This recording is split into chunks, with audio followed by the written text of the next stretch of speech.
What is sound, anyway? Alright, let's start with a simple question. What is sound? You might say, well, Professor, sound is what we hear. That's a perfectly reasonable answer. But physics likes to dig deeper. We want to know how that hearing happens. Suppose I clap my hands. Clap! What actually happened? My hands pushed the air between them. The air molecules got squeezed together for a moment. But air is springy. So those molecules push back, and the squeeze travels outward. A little compression moves through the air. Then a rarefaction. A little gap where molecules spread out. Then compression again. So sound is really a traveling pattern of compressions and rarefactions moving through air. It's a wave. Now the funny thing is, you can't see it, but it's there. Every time someone talks, sings, slams a door, or plays a guitar, the air fills with these invisible waves. Your ear is simply a detector for them. Your eardrum vibrates when the wave reaches it. Then tiny bones move. Then nerves send signals to the brain. And your brain says, "Ah, that's music." Or sometimes, "Please stop that noise too." Vibrations. The beginning of all sound. Now, let's ask another question. Where do these sound waves come from? They come from vibrations. Anything that vibrates can make sound. Let's take a guitar string. When you pluck it, the string moves back and forth. It pushes the air one way, then the other way, over and over again. Each push starts a new sound wave traveling through the room. But the interesting thing is how fast it vibrates. If the string vibrates slowly, we hear a low note.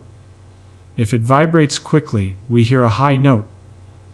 Physicists call this rate of vibration the frequency. Frequency simply means how many times something vibrates per second. The unit is the Hertz Z. 1 Hertz means 1 vibration per second. So if a guitar string vibrates 40 times per second, we say it has a frequency of 440 Hz. And musicians know that number very well. It's the musical note A used for tuning orchestras. Now imagine something vibrating 50 times per second. That's a very low sound, almost a rumble. But something vibrating 10,000 times per second. That's a very high pitch, almost like a whistle. Your ears can hear frequencies roughly between 20 Hz and 20,000 Hz. Dogs can hear higher than that, which explains why dog whistles drive dogs crazy but humans hear nothing. Nature is full of surprises like that. 3. Why instruments sound different. Now, here's something curious. A piano, a violin, and a guitar can all play the same note, say middle C. Yet they sound completely different. Why? If frequency determines pitch, and the pitch is the same, why do they sound different? That's a wonderful question. The answer lies in something called harmonics. 4. Harmonics, the secret ingredients of music. Let's go back to our guitar string. When you pluck a string, you might imagine it vibrating like this, back and forth. Perfectly simple. But it doesn't behave that way. The string actually vibrates in many patterns at the same time. First, the whole string vibrates. That gives the fundamental frequency, the main note. But at the same time, half the string vibrates, while a third of the string vibrates, while a quarter of the string vibrates. Each of these vibrations produces a higher frequency.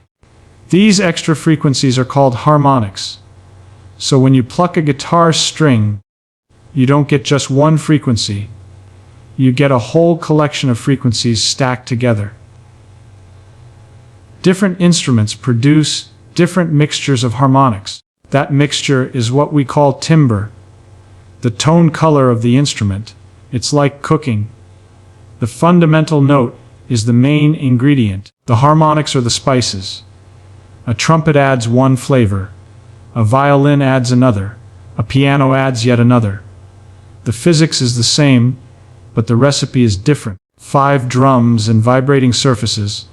Now strings are easy to understand. But what about drums? When you hit a drum, you stretch a thin membrane. That membrane vibrates in complicated patterns, ripples spreading across the surface. Instead of simple back and forth motion, the drum head forms shapes like the circles, rings, a star, like patterns. Each pattern produces its own frequency. That's why drums have a rich, noisy sound instead of a clear musical pitch. But still, it's all vibrations. Whether it's a guitar string, a violin string, a drum head, or even your vocal cords, it always begins with something shaking back and forth. 6. Singing. The instrument inside you. Now let's talk about something remarkable. You carry a musical instrument inside your throat. Your vocal cords are two tiny folds of tissue.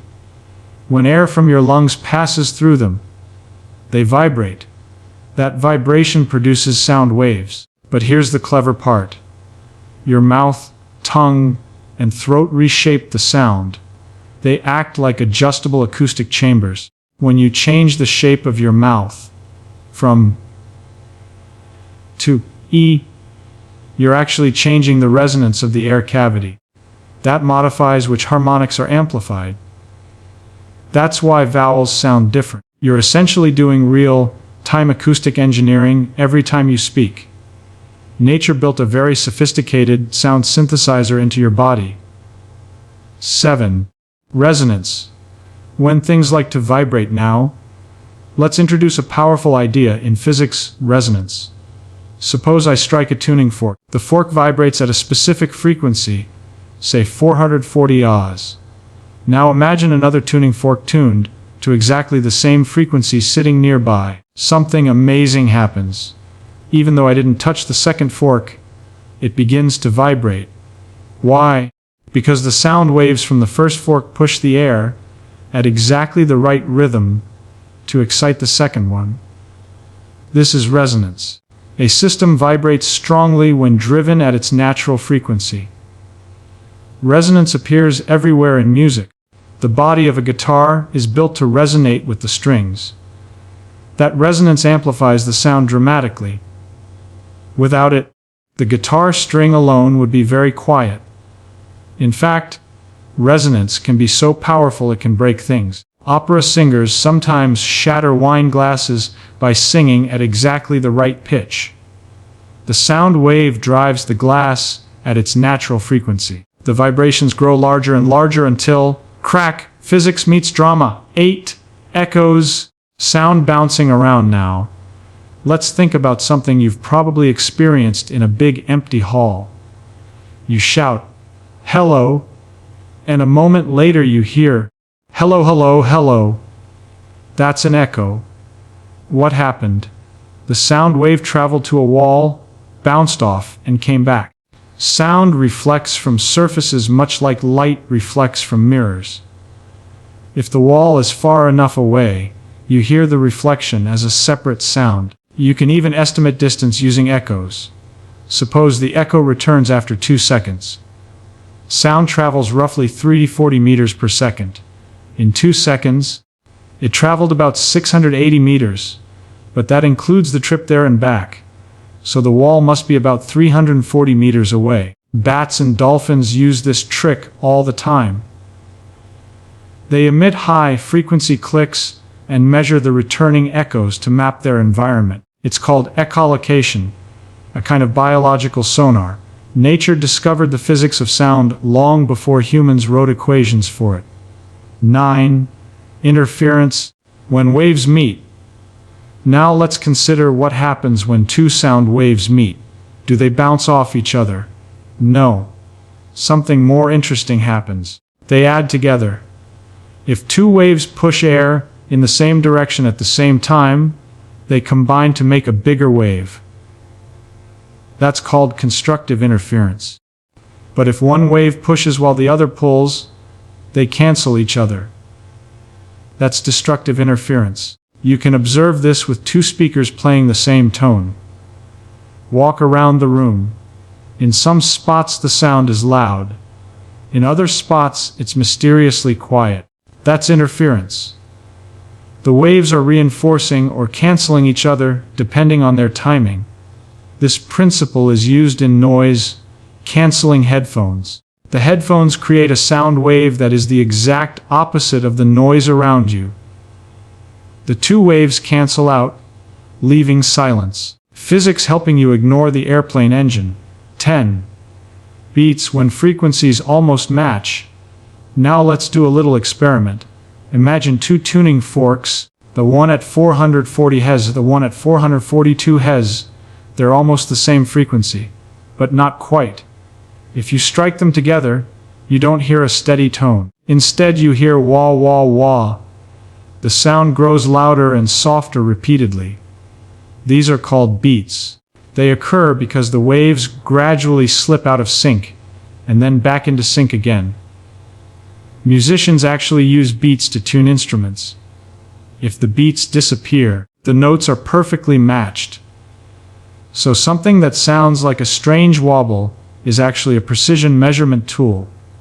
11.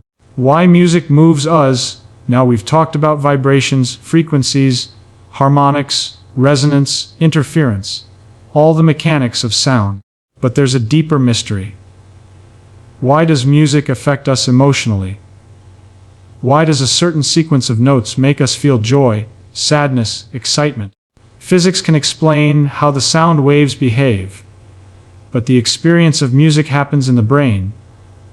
Your brain analyzes patterns of frequencies, rhythms, and harmonics incredibly quickly. When certain patterns appear, patterns our brains have learned through culture and evolution, they trigger emotional responses. Music is therefore a beautiful collaboration between physics and psychology. The physics produces the waves. The brain interprets them as meaning. 12. Curiosity, the spirit of science. Now here's the thing I always like to remind students. The world is full of music, but also full of questions. Why do some instruments sound warm and others bright? Why do certain chords feel stable and others tense? Why does rhythm make us want to move? Every one of these questions leads deeper into physics, biology, and neuroscience. And that's the fun of science. You start with something ordinary, like a guitar string vibrating, and suddenly you're exploring the nature of waves, resonance, and even the workings of the human brain. 13. The invisible orchestra around us right now, as you sit here, the room is filled with sound waves. Some come from voices, some from distant traffic, some from air conditioners humming. Your ears filter them, your brain organizes them, and somehow you experience a coherent world. It's like living inside an invisible orchestra. The air itself is constantly dancing. You just happen to have the sensors to hear it. 14. A final thought, so the next time you hear music, maybe someone strumming a guitar, or a drum beat at a festival, or someone singing, you can remember what's really happening. Tiny vibrations. Air molecules moving back and forth. Waves traveling across the room. Resonances inside instruments. Interference patterns dancing through space. And somehow, through all that physics, you feel something. You tap your foot. You hum along.